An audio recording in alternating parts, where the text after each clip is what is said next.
વાવમાં સરપંચ form લેવા ભીડ. મોરીખામાં ખુમાભાઈ દેસાઈ ચૂંટણીના મેદાનમાં યુવાનોનો ઉત્સાહ છલકાયો.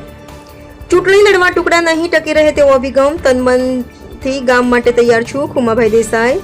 વાવ તાલુકાની ગ્રામ પંચાયતો માટે ચૂંટણી જાહેર થતાં જ તાલુકા કચેરી અને મામલતદાર કચેરી ખાતે સરપંચ પદ માટે ફોર્મ લેવા ઉમેદવારોએ ભીડ જમાવી હતી.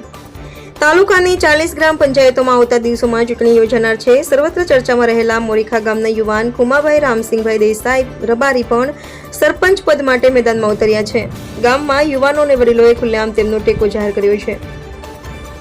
હું રાજકારણ કરવા નહીં, ગામ માટે કામ કરવા ઉભો થયો છું. મારા માટે પદ નથી, સેવા છે. તમારો આશીર્વાદ જોઈએ છે.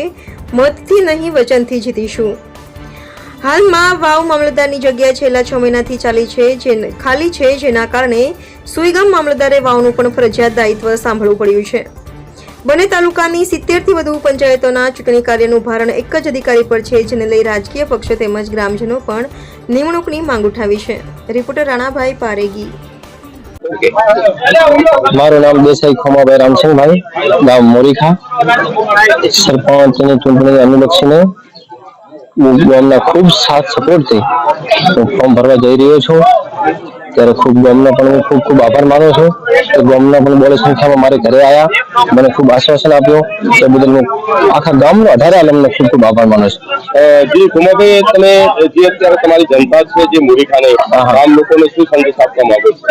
ગામ લોકોને હું સંદેશ એવો આપવા માંગુ છું કે મારું ગામ છે સીસીટીવી કેમેરા, રોડ, રસ્તા, દિવાલ હોય અને મારું ગામ એક સંસ્થાની ઓર જાય, એટલા માટે મેં જાગૃત યુવા તરીકે દાવેદારી નોંધાવું છું. એ બદલ હું ગામવાસીઓને પણ ખૂબ આભાર માનું છું. અત્યારે જે પડઘમ ભાગી રહ્યા છે ગ્રામ પંચાયતના, તો તમે ખરેખર ચૂંટણી લડવાના મૂડમાં છો? ખરેખર હું ચૂંટણી લડવાના મૂડમાં છું. આખા ગામને મેં પૂછ્યું છે અને આખા ગામથી મેં રજા લઈને જ આ કામ આદર્યું છે કે ખરેખર તમે ગામવાસી મારા સાથ સપોર્ટમાં હો તો મારા પગલું ભરવું છે.